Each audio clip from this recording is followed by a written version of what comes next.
요한복음 1장 15절 말씀, 요한복음 1장 15절 말씀 같이 읽습니다. 시작. 요한이 그에 대하여 증언하여 외쳐 이르되 내가 전에 말하기를 내 뒤에 오시는 이가 나보다 앞선 것은 나보다 먼저 계심이라 한 것이 이 사람을 가리킴이라 하니라. 아멘. 오늘 우리가 함께 살펴볼 말씀은 요한복음 1장 15절부터 28절까지의 말씀인데요. 15절에서 28절까지 말씀 속에서 세례 요한은 자신은 그리스도가 아니다. 자신은 그리스도가 아니다. 오히려 자신보다 먼저 계신 구주 예수님이 계신다는 것을 증언하고 있어요. 자신은 그냥 그분의 길을 예비하는 자, 준비하는 자로서 구주 예수님이 은혜와 진리를 가져오신 하나님의 유일한 외아들이시지 자기는 그냥 길 준비하는, 예비하는 광야에 외치는 소리 정도에 불과하다. 그래서 예수님께서 나타나시기 전부터 세례 요한은 예수님 이야기를 한 거예요.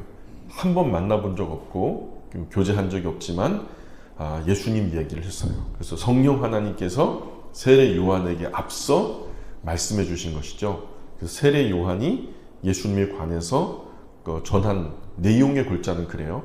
이제 예수님과 교제 없이 성령 하나님께서 세례 요한 안에 주신 예수님에 관한 정보는 첫 번째 1장 15절 우리가 읽었던 말씀이죠. 내 뒤에 오시는 이가 나보다 앞선 것은 나보다 먼저 계신 분이다. 이런 얘기해요. 내 뒤에 오시는 구주 예수님은 내가 있기 전부터 앞서 계셨던 분이다. 이렇게 첫 번째 얘기하는 거죠. 그리고 두 번째 정보는 1장 16절에 나오죠. 1장 16절에 보니까 같이 읽어볼까요? 시작. 우리가 다 그의 충만한 데서 받으니 은혜 위에 은혜로라. 자, 이 말씀이 16절이 말씀하는 것은 두 번째로 우리 모든 사람은 구주 예수님께로부터 넘쳐 흐르는 은혜와 복을 얻게 된다라는 얘기예요. 그분께로 우리가 받는 거지 우리가 그분께 드려야 할 그런 거 아니에요. 세 번째로 17절에도 볼까요? 17절 읽어볼게요. 시작. 율법은 모세로 말미암아 주어진 것이요 은혜와 진리는 예수 그리스도로 말미암아 온 것이라. 여기서 세 번째 정보는 뭐냐면 모세는 율법을 줬지만 구주 예수님은 은혜와 진리를 주셨다. 은혜와 진리를 주셨다. 그래서 여기서 은혜는 카리스, 헬라어로 카리스라고 하는데 호의 또는 친절, 좋은 마음, 그죠? 우리식으로 말하면 좋은 마음으로 하는 모든 재반 행위들. 우리 엄마 아빠가 우리 자녀들에게 좋은 마음으로 하죠. 예, 좋은 마음으로 해요. 진리, 은혜와 진리라고 할 때 진리는 알레데이아라고 하는데 한때 가려져 있던 것을 열어서 보여주는 것을 알레데이아라고 해요.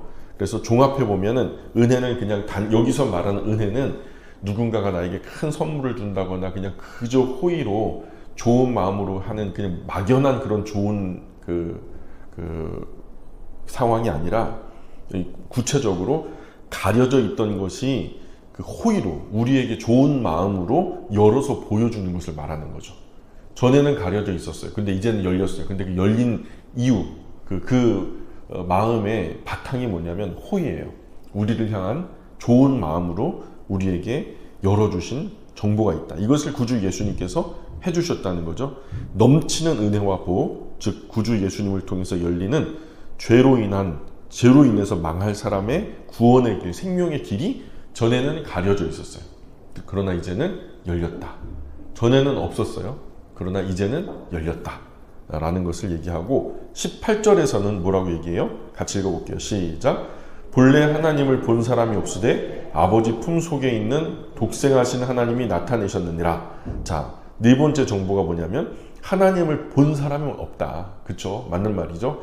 그런데 유일하게 구주 예수님을 통해서 우리에게 보여주셨다. 저는 그렇게 예수님을 통해서 보여지시는 하나님의 모습이 전부라고 생각하진 않아요. 보이지 않는 것은 무한하니까요.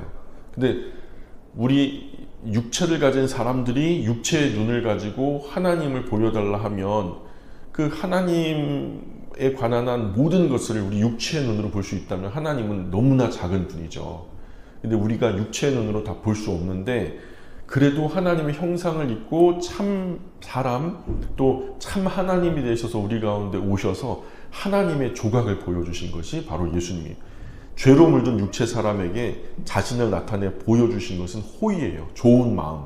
그래서 사람을 배려하셔서 하나님께서 사람이 되셔서 사람들 가운데 오셔서 좀 믿어보라고, 좀 믿고 구원의 길, 생명의 길을 찾아서 죽지 말고 한번 살아보라고.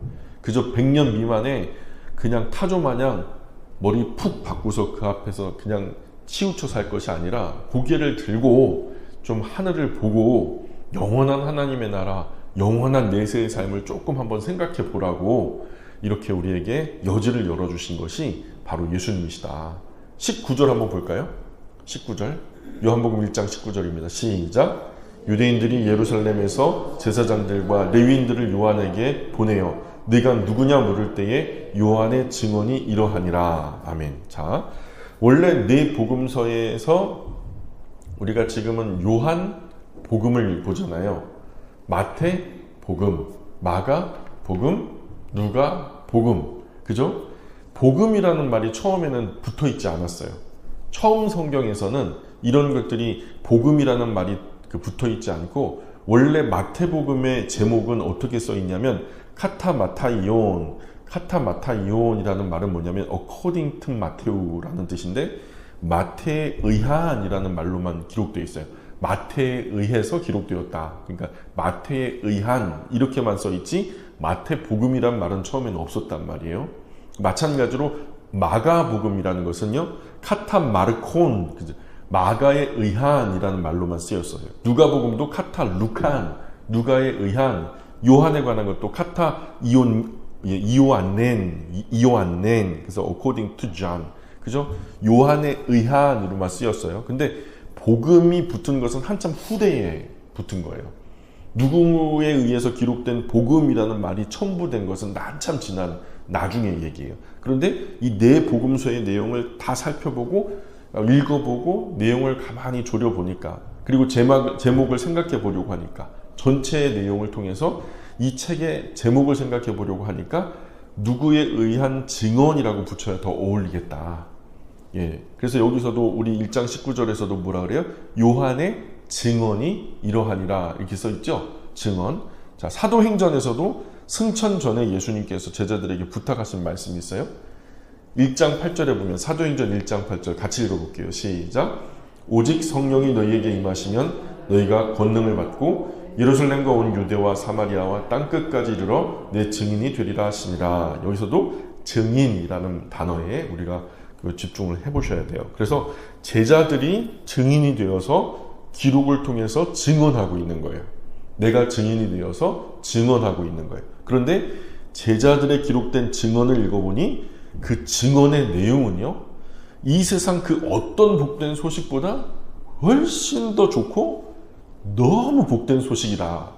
이거는 돈 주고 바꿀 수 없고 우리 100년 미만에 만날 수 있는 최고로 귀한 선물, 최고로 그냥 가치 있는, 의미 있는 정보. 그래서 누구에 의해 소개된 진짜 복된 소식이다. 그죠? 100년 미만밖에 못 사는 사람들이 영원의 삶을 살 수 있는 생명의 길을 찾았으니 이보다 복된 소식이 있어요? 어디 있어요? 우리 세상에서 주는 복된 소식은 다 100년 미만에 끝나버리는 그런 복의 소식들이잖아요. 막 봄마다 입춘 대기를 해가지고 그냥 복을 받으려고 길을 쓰는데 결국 세상이 주는 복들은 아무리 따져봐도 100년 미만밖에 안 돼요. 그런데 지금 이 복음서들에서 주는 그 복들은요, 영원한 복이에요. 그러니 가치 판단에서 비교가 안 되는 거예요. 세상 것들과 비교가 안 되니까 누구에 의해서 소개된 복된 소식이다 이름 붙여가지고 누구에 의해 소개된 복 중의 복, 최고로 복된 소식이다 이렇게 설명되기에 이른 거죠. 그래서 후대에 마태 복음이다, 마가 복음이다, 누가 복음이다, 요한 복음이다 라고 이제 복음이라는 헬라어는 유앙겔리온이라는 뜻인데, 복되다 보다는 기쁜 소식이다. 그냥 기쁜 소식이 아니라 큰 기쁨의 좋은 소식이다. 자, 근데 그래서 그게 예수님 탄생하셨을 때 내가 너희에게 큰 기쁨의 좋은 소식을 너희에게 알려줄게. 오늘 그 예루살렘 그 베들레헴에 한 아기가 났다 하면서 그 아기가 태어난 것이 큰 기쁨의 좋은 소식이래요. 뭐냐면 모든 인류를 자기 죄에서 구원할 구원의 길, 생명의 길에 복된 소식이다. 그래서 우리는 복된 소리라고 하니까 소리 음자, 복음, 소리 음자, 복복자, 복된 소리다. 그래갖고 복음이라고 했죠. 근데 이게 교회에서 많이 쓰다 보니까 복음이라는 말이 종교 용어로 희석돼가지고 진짜 복된 소식이라는 의미가 많이 흐려져 버렸어요. 이게 복음이라는 이야기가 좋은 얘기예요, 나쁜 얘기예요? 정말 좋은 얘기거든요. 오죽하면요, 우리 그 외조카는요, 이름이 복음이에요. 그러니까 이게 얼마나 좋은 소식이냐. 그래서 처음에 교회에 들어오는 분들이 이 복음이라는 말이 종교적인 언어로 생각한다고요. 착각한다고요. 그래서 낯설게 느껴져요. 그래서 우리가 설명할 때는 마태, 마가, 누가, 요한에 의한 증언. 근데 그 증언의 내용은 진짜 복된 소식이다. 이렇게 이해하면 좋고요. 그리고 우리가 설명할 때는 이보다 더 좋은 소식이 없어서 훗날 복음이라는 말을 덧붙였다. 일련의 과정을 설명하면 훨씬 더 가깝고 쉽게 다가올 수 있을 거예요. 교회를 알지 못하고 성경을 알지 못하는 분들에게 이 복음이 뭐냐라고 물어볼 땐 이런 식으로의 대략의 이야기를 들려주시면 처음에는 사실은 복음이라는 말이 없었다. 마태에 의한, 마가에 의한 이런 이야기로 써 있었는데 그게 증언이었고 그 증언의 내용을 보니까 세상에서 사람의 귀에 담을 수 있는 최고로 복된 소식이 이 안에 담겨져 있더라. 그래가지고 복음이라는 말이 담겨졌다. 달렸다. 후대에 달렸다. 이렇게 설명해 주시면 좋겠다는 거죠. 19절에서 세례 요한의 증언이라고 소제목이 붙었어요. 그래서 세례 요한이 예수님을 어떻게 증거했어요? 그것만 보면 되죠. 세례 요한이 어떻게 예수님을 얘기했는지. 세례 요한이 앞서 15절부터 18절 같은 특별한 말씀을 군중에게 전한 거예요. 그래서 예루살렘의 유대인을 대표하는 제사장과 레위인들, 바리새인들이 세례 요한이 워낙 범상치 않은 사역을 하고 있어요. 사람들에게 막 광야에서 막 약대 털 옷을 입고 막 띠를 띠고서 석청을 먹으면서 메뚜기와 석청을 먹으면서 말이에요. 그냥 범상치 않은 어떤 도인의 포스를 그냥 돌을 터득한 거예요. 그냥 말 그대로 돌을 터득한 거죠. 맞죠? 득도한 거죠. 예수님의 영원한 생명의 길을 그 길도자잖아요. 그 길을 알게 됐으니까. 그러니까 이 도인의 그 범상치 않은 포스를 보면서 이게 구약에서 오시겠다고 했던 오실 메시아가 아닌가. 메시아는 히브리어로 말하면은 메시아지만 헬라어로 말하면 그리스도, 그리고 우리식으로 말하면 구원자라는 뜻이잖아요. 그러니까 구약에서 오신다는 그 메시아가 이 사람일까 해가지고 수하의 사람들을 보내가지고 세례 요한에게 묻죠. 너 누구냐? 오실 메시아가 너냐? 묻는 거죠. 이 버릇없는 것들. 혹시라도 메시아면 어떡해요? 그럼 지들이 와가지고 고개를 이렇게 조아리면서 혹시 메시아 아니십니까? 이렇게 여쭈어야 맞죠. 수하의 사람들을 보내가지고 싸가지 없이 말이야. 이렇게 하면 돼요, 안 돼요? 홍구멍 나야지 이러면. 그죠? 진짜로 메시아 못 졸려고 보냈어요. 근데 다행히도 메시아는 아니었어요. 메시아가 오신다면 예루살렘의 성전을 섬기는, 성전을 지키는 자기들에게 먼저 와야 되는 거 아니냐. 자기들이 먼저 알 수 있도록 이 종교의 가장 중심 핵심지인, 정치 종교의 핵심지인 이 예루살렘 성전을 맡은 자기들에게 먼저 오셔야 되는 거 아니냐. 먼저 자기들에게 와가지고 보고해 주셔야 되는 거 아니냐. 뭐 그런 거죠. 이 세례 요한은 솔직하게 말합니다. 나는 너희가 기다리는 메시아가 아니다. 그리스도 구원자가 아니다. 그러면 엘리야냐? 밑도 끝도 없이 엘리야가 나와요. 아니다. 그럼 그 선지자냐? 그냥 선지자가 아니라 수많은 선지자들 중에서 또 한 선지자가 아니라 그 선지자냐라고 물어요. 근데 세례 요한은 또 아니다. 그러면 우리를 보낸 사람들에게, 지금 여기서 우리를 보낸 사람들이 누구냐면 유대인을 대표하는 제사장, 레위인, 바리새인들을 말하는 거예요. 그 바리새인들에게 가가지고 우리가 너를 어떤 사람이라고 전해줘야 되겠냐라고 했더니 세례 요한이 하는 말이 1장 23절 보세요.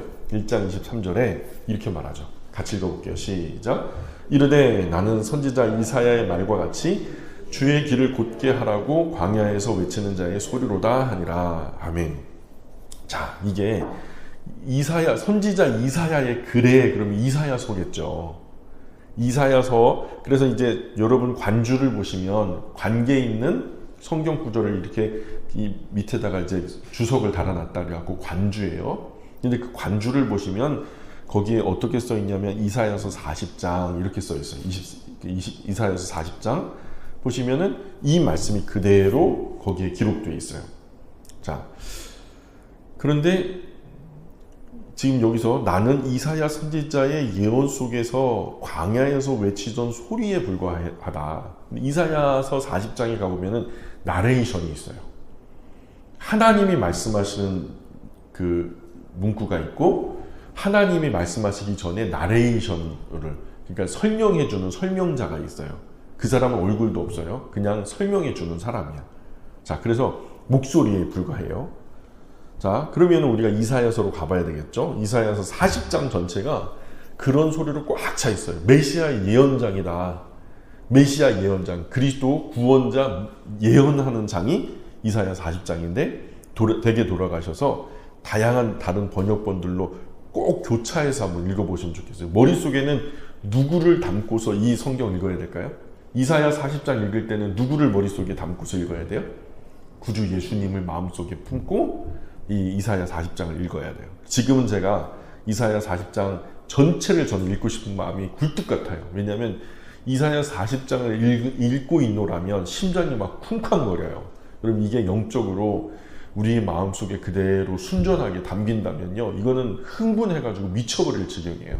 이런 메시아가, 우리는 구원자 예수님에 대한 것이 신약에 일어났던 몇 가지 사건을 통해서만 예수님을 주정하는데, 사실은 우리가 알고 있는 그 신약에서 만난 예수님은 지극히 작은 부분만 비춰준 거예요. 사실은 그 뒤에 엄청난 빙산의 일각이 아니라 빙산의 그 감추어진 부분, 엄청나게 크신 하나님이 그 안에 계시다는 것을 우리가 이해하게 되거든요.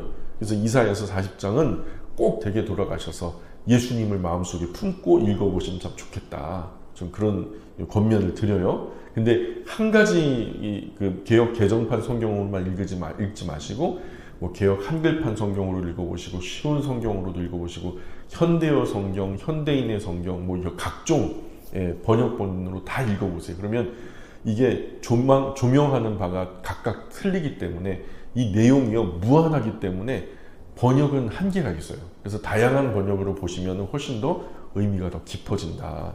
그래서 제가 이사야서 40장 1절부터 8절까지만 제가 번역을, 제 개인적인 번역을 했어요. 이렇게 번역이 되는데 글씨가 작아서 보이십니까? 제가 읽어드릴 테니까 잘 들어보세요. 이사야 40장 1절부터 8절까지만 번역을 좀 쉽게 해봤어요. 여호와 하나님께서 전령들에게 말씀하셨다. 너희는 예루살렘의 모든 이에게 너희 죄에 따르는 형벌을 충분히 다 받았다고 전함으로 위로하여라.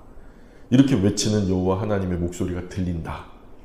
이제 너희는 광야에서 예루살렘 성전으로 이어진 여호와 하나님의 대로를 닦아놓아라. 골짜기마다 도두어라. 산마다 언덕마다 깎아라 하여 험하고 거친 모든 곳을 평탄하게 하라. 이제 곧 여호와의 영광이 나타날 것이고 모든 육체가 그것을 함께 보게 될 것이다. 이렇게 여호와 하나님의 입이 말씀하셨다. 전하는 자의 소리가 들렸다. 제가 뭐라고 외칠까요? 너희 모든 육체는 풀에 불과하다. 그 모든 아름다움은 들의 꽃과 같다. 풀은 마르고 꽃이 시든다. 여호와의 기운이 그 위에 불기 때문이다. 이 백성도 실로 풀이다. 풀은 마르고 꽃은 시든다. 그러나 우리 여호와 하나님의 말씀은 영원히 설 것이다. 하면서 마지막까지 가면요, 40장 끝에 보면은 말씀과 함께 그분을 믿고 의지했던 사람들은 독수리의 날개치며 올라감 같은 새 힘을 얻는다. 주를 앙망하는 자, 그 찬송가의 배경이 되는 구절이 40장 끝에 나온다는 거예요. 이게요, 그냥 인생 살다가 피곤하고 지쳐서 막 그럴 때 하나님이 우리에게 새 힘 주신다, 그런 의미가 아니에요. 이건 내세를 약속하는 거예요. 하나님의 말씀이 영원한 것처럼 그분을 믿고 따르는 사람도 영원할 것이라는 맥락에서 독수리의 날개치며 올라감 같은, 걸어가도 뛰어가도 소년이고도 장정도 넘어지고 자빠지지만 주 여호와를 앙망하는 자들은 독수리의 날개치며 올라감같이 솟구쳐 오른다. 이런 얘기를 하는 거예요. 죽음도 정복하지 못하고 죽음을 이겨내고 영원한 하나님의 나라, 영원한 세상, 그 내세에서의 영원한 삶을 우리에게 비춰주는 거죠. 우리가 이 땅의 지평으로만 보니까 이게 힘들 때 위로의 말씀, 독수리처럼 그냥 새 힘을 얻었으면 이런 마음으로 우리가 이 말씀을 읽지만 사실은 그런 100년 미만에 우리가 인생 살다가 피곤할 때 읽는 성경 구절이 아니라 여기서 비록 서럽게 죽는다고 해도 서럽지 않을 소망의 말씀이 이사야 40장에 담겨져 있는 거예요. 자, 그래서 구구절절 메시아가 오심으로 모든 것들이 새롭게 될 것이고 100년 미만이 짧은 인생 안에서 뭘 얻으려고 하는 그런 개념이 아니라 그런 소박하고 작고 미미한 개념이 아니라 그분을 따르는 백성은 큰 위로를 받을 것이다. 그런데 그 사람의 짧은 인생 덧없지만 그분과 그분 말씀 안에 있는 사람은 영원할 것이다. 무엇처럼? 그분의 말씀처럼. 풀은 마르고 꽃은 시든다. 그러나 그분의 말씀은 영원하다. 그분을 따르는 자들도 믿고 따르는 자들도 그럴 것이다. 무엇처럼? 독수리 날개치며 올라간다. 세상의 사람들 봐라. 소년이어도 넘어지고 장정이어도 지쳐서 자빠진다. 그러나 너희는 그렇게 되지 않을 것이다. 너 어떤 사람? 하나님, 여호와 하나님을 신앙하는 사람, 메시아를 의지하는 사람, 그리스도 구세주를, 구원자를 끝까지 희망하는 사람. 이런 복된 소식을 두려움 없이 담대하게 선포하라는 거예요. 이거 너무 귀한 소식이니까 100년 미만 살아가는 사람들에게는 이보다 더 큰 복된 소식이 없다 보니까 이 놀라운 소식을 하나님이 그 외아들을 통해서 이루신 이 구원의 놀라운 이 시스템을 하나님은 그 인류의 목자로 그를 따르는 백성을 구원할 거다. 그 시스템을 만들어 놨고 그분을 믿고 따르는 자 이런 놀라운 은혜와 영광을 맛보게 될 거다. 그래서 우리의 목자 되시는 메시아 하나님은 창조주시고 그 누구에게도 배울 필요 없는 전지전능한 분이시다. 열방에 대단하다고들 하지만 그분 앞에서는 아무것도 아니다. 하늘의 별들의 이름을 지어 부르시는 분, 없는 별들도 이름을 지어 부르면 있게 되는 분이에요. 없는 것을 있게 하시는 그분이 우상까지 것들, 세상의 수많은 우상과는 비교조차 될 수 없다는 것. 그분은 피곤하지 않고 무한한 지혜를 가지신 분이다. 그분을 믿고 바라는 사람들도 마찬가지로 새 힘을 얻을 것이고 독수리처럼 날아오르며 지치지 않은 영원한 힘과 지혜를 얻게 될 것이다. 구원과 하나님 나라의 영원한 통치와 복락을 선언하는 거예요. 이제로부터 영원까지. 이런 놀라운 소식을 전하는 너는 담대하게 외치라는 거예요. 그저 모든 사람에게 복음이니까. 죽을 병 얻은 사람에게도 복음이고요. 왕에도 복음이고요. 거지한테도 복음이고요. 세상 코로 기식하며 숨쉬며 마지막 한 호흡 남아있는 사람들 한 사람까지도 어린아이나 남녀노소 빈부귀천 따로 할 것 없이 모든 사람에게는 이게 너무나 큰 복음의 복된 소식이다 보니까 이 놀라운 소식을 전하는 너는 담대하게 외쳐라. 담대하게 외쳐라. 지금 세례 요한 자신은 이런 소식을 광야에서 외치는 예언의 소리라고 말해요. 나는 그 소리가 되어서 지금 너희 앞에서 외치고 있다는 거예요. 좀 들어라. 이사야 40장을 영원한 하나님 나라를 마음에 품고 한번 읽어보시라고요. 그저 100년 미만의 인생 살다가 사기 맞고 누군가의 갈등 때문에 그냥 사고를 당하고 어려움 당하고 몸에 질고를 지고 여러 가지 슬픈 일들 어려운 일들 이 작은 100년 미만에서 위로 얻을 말씀으로 생각하지 마시고 이게 영원한 하나님의 나라를 품고 있다 보면 심장이 쿵쾅쿵쾅 난리가 납니다. 세례 요한은 네가 엘리야냐? 하는 질문에 아니라 대답했죠. 그런데 예수님은 마태복음 11장에서 세례 요한을 엘리야라고 말씀하세요. 예수님은. 이들이 질문하는 네가 엘리야냐? 하는 말은 그냥 나온 말이 아니죠. 그저 그냥 선지자들 중에서 제일 큰 선지자가 누구였냐면 엘리야거든요. 그럼 하늘에서 불이 떨어지게 했던 850대 1로 원수를 무찔렀던 최고로 권능 있고 능력 있는 선지자, 자랑할 만한 선지자가 독보적으로 엘리야였거든요. 그러니까 네가 그 엘리야냐. 구약에서 말라기 한번 볼까요? 4장 5절. 말라기 4장 5절 6절 읽어볼게요. 4장 5절 6절 시작. 보라, 여호와의 크고 두려운 날이 이르기 전에 내가 선지자 엘리야를 너희에게 보내리니 그가 아버지의 마음을 자녀에게로 돌이키게 하고 자녀들의 마음을 그들의 아버지에게로 돌이키게 하리라.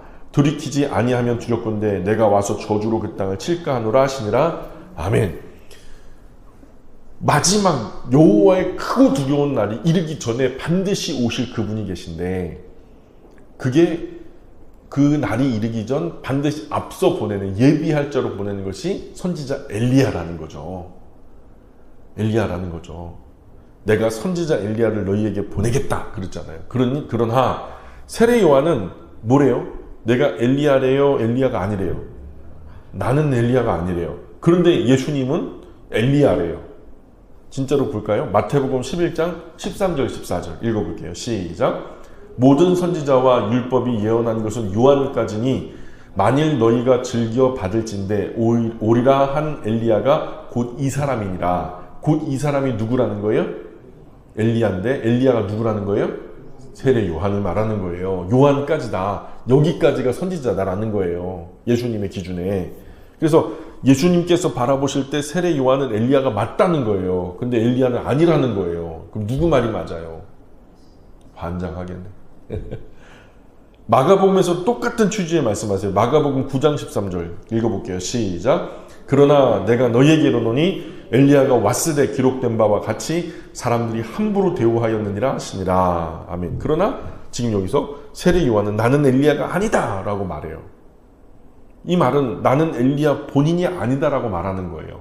자, 면도칼처럼 예리하게 분석하셔야 돼요. 나는 예리야 장 본인은 아니다 라는 거예요. 예수님은 엘리야 역할, 메시아를 증언하는 선지자의 역할을 말씀하신 거고요. 분명히 구분하셔야 돼요. 중요한 것은 이 구절 때문에 한국의 이단들이 성행하고 있는 거예요. 이거 잘 들으셔서 분별하셔야 돼요. 이단들이 가장 즐겨 사용하는 구절이기도 해요. 더욱 면도칼처럼 예리하게 이 부분을 알고 가셔야 된다. 이단들의 주장은 다시 온다고 기록된 엘리야는 실제로 구약의 엘리야가 세례 요한이 되었다는 거예요. 실제 구약의 엘리야가 바뀌어서 구약의 엘리야가 신약의 세례 요한이 되었다. 이상하죠? 무슨 윤회설도 아니고요. 윤회설 같잖아요. 올라갔다가 막 다시 오고. 때문에 다시 오신다는 재림 예수님도 전혀 다른 사람으로 오실 거라는 거예요. 재림 예수님도 초림했던 그 예수님이 아니라 우리가 보면 초림하셨던 예수님과는 다른 엉뚱한 사람으로 오실 거라는 거예요. 그러면서 다시 오신 재림 예수님이 자기 교주라는 거예요. 너희들은 못 알아볼 테지만. 일명 성경 짜맞추기 기술이죠. 이단들은 이 구절을 이렇게 악하게 악용하고 있어요. 그래서 그러면서 초림 예수님도 유대인들 가운데 왔죠. 메시아를 기다리고 있는 그들 가운데 메시아로 갔죠. 오셨는데 알아봤어요? 못 알아봤어요? 못 알아봤잖아요. 그거 봐요. 그러니까 마찬가지로 자기 교주도 재림 예수님으로 오셨건만 한국교회 그리스도인들이 영적으로 무지해서 알아보지 못한다라는 거예요. 그래서 너희들은 모를 테지만 재림 예수님은 정명석이다. 이렇게 말하는 거예요. 재림 예수님은 안상홍이다. 이런 식으로 얘기하는 거죠. 그 안에 영은 재림 예수님의 영을 받아왔기 때문에 겉모습은 한국 남자지만 또 어떤 엉뚱한 여자지만 그러나 그 안에 영은 재림하신 예수의 영이 담겨져 있다. 하여 자기 교주는 재림 예수다.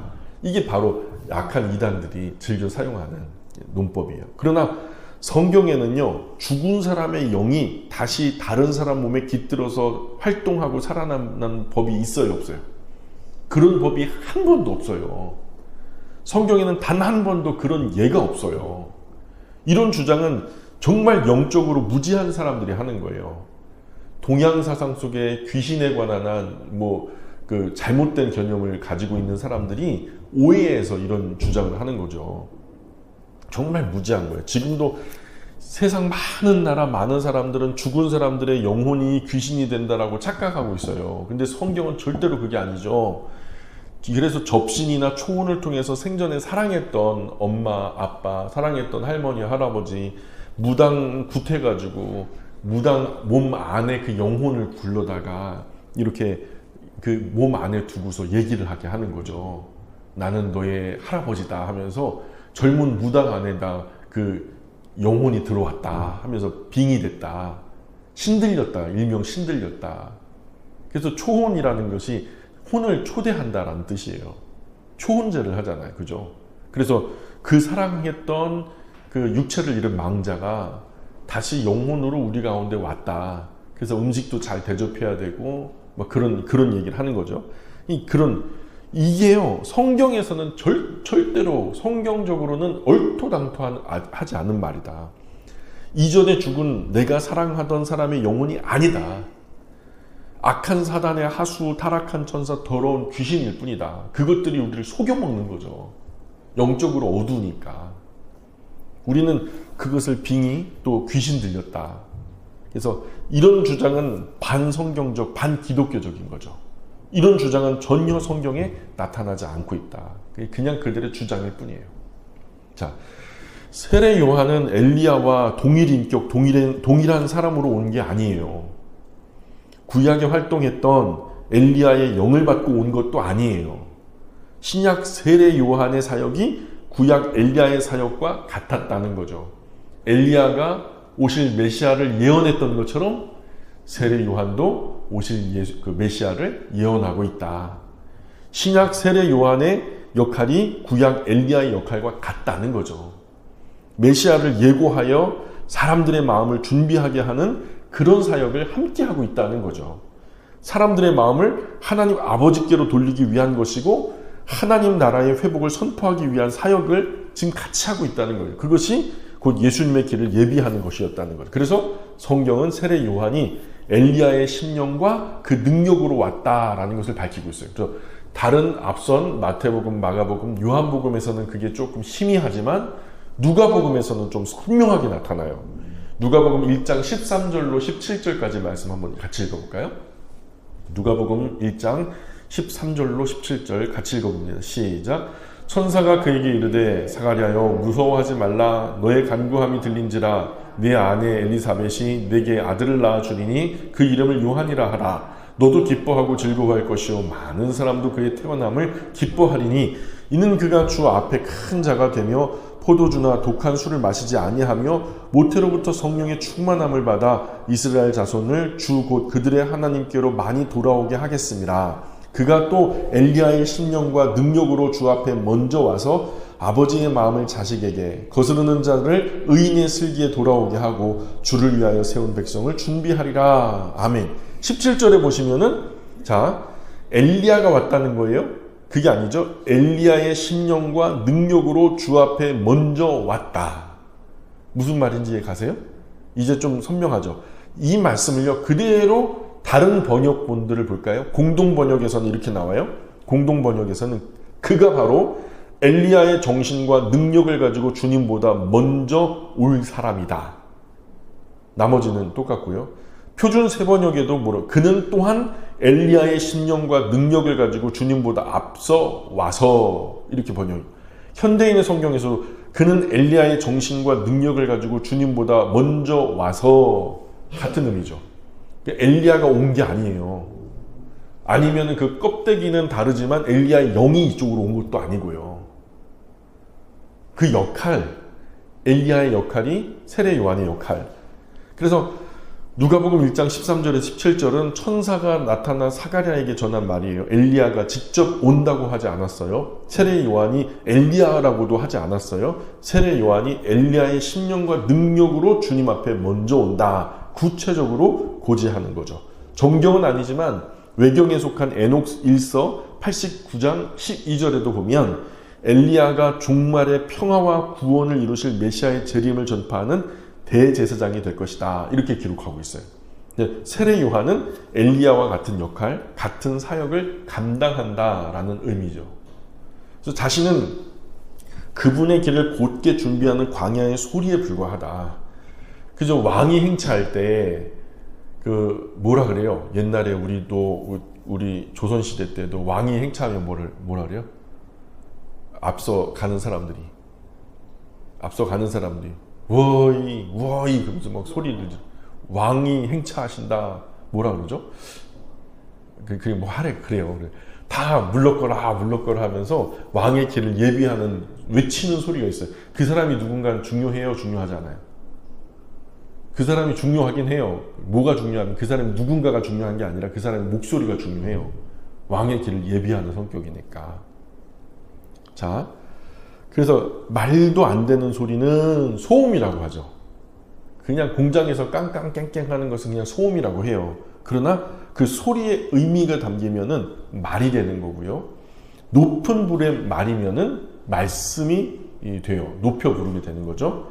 세례 요한이 비록 자신을 낮추어 겸손하게 표현했지만 그분이 나타내는 소리는 정말 귀한 하나님의 뜻과 의도를 담아내고 있는 거예요. 때문에 말씀으로 보아도 좋다는 거예요. 세례 요한은 스스로 참 적절하게 잘 표현했죠. 그래서 만일 세례 요한이 내가 오리라 한 바로 그 엘리야다 그래 봐요. 구약에서 오시겠다 한 엘리야가 바로 나다 이렇게 봐요. 그럼 어떻게 됐을까요? 무지한 사람들이요 세례 요한을 신격화했을 거예요. 엘리야가 드디어 오셨군요 하면서 가장 아름다운 삐까뻔쩍한 지금 좀 로마 로마 카톨릭처럼 황금 의자 만들어 놓고 막 대관 왕의 옷을 입혀 놓고 홀을 막 지어 놓고 그냥 임금님처럼 모셨을 거란 말이에요. 또는 반대로 사람들이 몰려들어 가지고 야 너 갈멜산 위에서 했던 것처럼 한번 불을 한번 내려봐. 엘리야가 그랬잖아. 너도 한번 해봐. 네가 엘리야라며. 그랬을 거예요. 그러면 곤란해지는 거죠. 불을 내리면 어떻게 되는 거예요? 불이 그냥 할 일 없이 내려와요? 심판하려고 내려오죠. 대적들 다 그냥 그죠? 메시아의 길을 준비하는 것이 아니라 메시아의 길을 방해하고 회방하는 꼴이 되어버리는 거예요. 그래서 세례 요한은 자신은 다만 광야의 소리 정도로만 표현했어요. 이사야 40장 3절에서 5절에서도 그 사역이 광야의 소리와 같은 사역이라고 말씀하시는 거예요. 우리가 읽었던 말씀이지만 3절부터 5절까지 이사야 40장 3절 5절 같이 읽어보겠습니다. 시작. 외치는 자의 소리여 이르되 너희는 광야에서 여호와의 길을 예비하라. 사막에서 우리 하나님의 대로를 평탄하게 하라. 골짜기마다 도두어지며 산마다 언덕마다 낮아지며 고르지 아니한 곳이 평탄하게 되며 험한 곳이 평지가 될 것이요 여호와의 영광이 나타나고 모든 육체가 그것을 함께 보리라. 이는 여호와의 입이 말씀하셨느니. 예. 자, 세례 요한이 와서 대답을 다그치는 사람들을 바리새인들이 보낸 사람들이에요. 자, 도대체 누가 저렇게 갑자기 나타나서 세상을 소란스럽게 하는지 알아봐라. 뭔가 범상치 않다고 하는데 무슨 도를 깨달은 도인처럼 행세하고 다니는데 정체가 뭔지 좀 알아봐라. 한 명령을 받고 세례 요한의 정체를 알아보기 위해서 몰려온 사람들이죠. 그 선지자. 자, 그런데 여기서 중요한 것은 그 선지자. 너가 그 모세가 말하던 그 선지자냐라는 말이 나와요. 근데 그 선지자가 어디 나오냐면 신명기 18장 15절에 보면 그 선지자의 정체가 밝혀져요. 자, 같이 읽어보겠습니다. 신명기 18장 15절 시작. 네 하나님 여호와께서 너희 가운데 네 형제 중에서 너를 위하여 나와 같은 선지자 하나를 일으키시리니 너희는 그의 말을 들을지니라. 아멘. 자, 여기서 모세를 통해서 예언했던 그 선지자. 자, 나와 같은 선지자 하나를 일으킬 건데 너희는 그의 말을 들어야 한다. 바로 모세가 예언했던 그 선지자가 너냐? 세례 요한 너냐라고 묻는 거죠. 이들이 와서 물은 것은 나와 같은 선지자 하나 올 텐데 너희가 그에게 들을 것이다. 이 예언의 신명기에 있는 모세가 말한 그 선지자가 너냐? 또 앞서 살펴본 대로 엘리야냐? 하고 물은 것은 말라기서 4장 5절 6절에서 여기서 내가 선지자 엘리야를 너에게 보내겠다 했는데 그 엘리야가 너냐? 구약에 빠삭한 거죠. 신명기에 모세가 예언한 것도 정보를 잘 알고 있고요.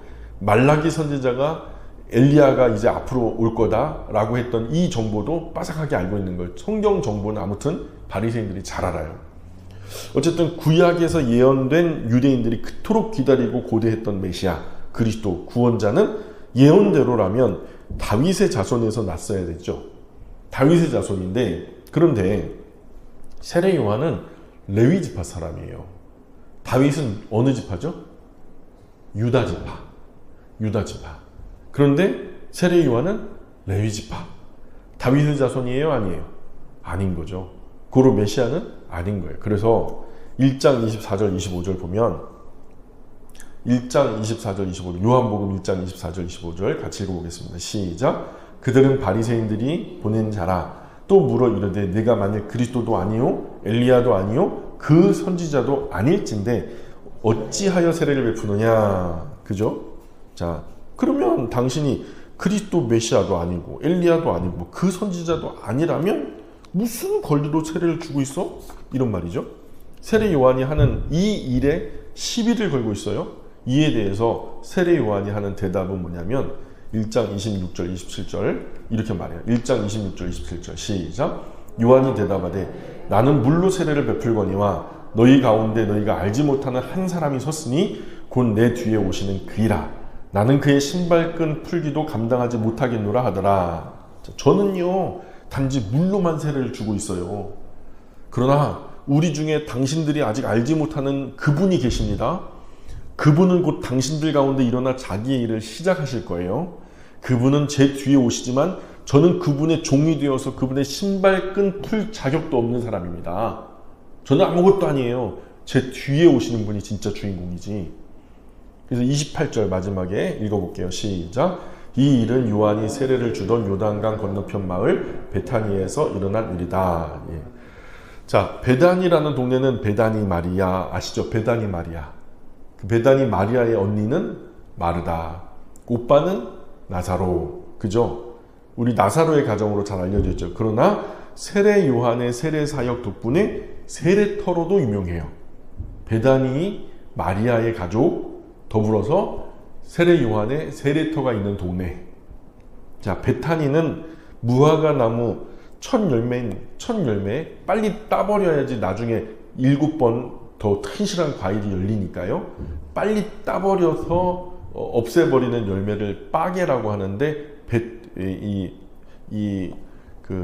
빠게 이름을 벳빠게라고 하는 동네와 그 후로 열리는 좋은 열매가 테에나라고 하는 튼실한 열매가 있는데, 그래서 베타니 즉 무화과 동네. 정말 무화과랑 연관이 많죠. 그런데 당시 사람들이 일반적으로 베타니를 슬픔의 집 또는 가난한 자의 집 정도로 불렀어요. 그리고 성경에서는 은근히 사람의 실존, 사람의 영적인 상태, 인류 가족, 사람의 결국을 어디에 비유하냐면 이 베타니 마리아의 가족에게 비유를 해요. 은근히 사람의 형편이 그와 같이 비참한 곳에 처해 있다. 죽음의 한계, 그죠? 왜냐하면은 이곳에 많은 불가촉 질병에 걸린 환자들이 격리돼서 평생 어렵고 힘들고 슬프게 살아가는 동네예요. 사람들 중에서 가장 슬프고 어렵게 가장 낮은 곳에서 정말 기구하게 살아가는 동네가 있다면 어디다? 베단이다. 세례 요한이 예수님께 세례를 주던 세례터만 남았어요. 그것도 정확한 위치인지는 검증을 못해요. 지금은 이렇게 있어가지고 여기 이제 조그마한 시냇물이 있거든요. 여기 지금 가면은 전 세계에서 침례를 여기서 와가지고 세례도 하고, 비행기 타고 가고 거기까지 가고 세례를 받고 오고 뭐 그래요. 흙탕물이죠.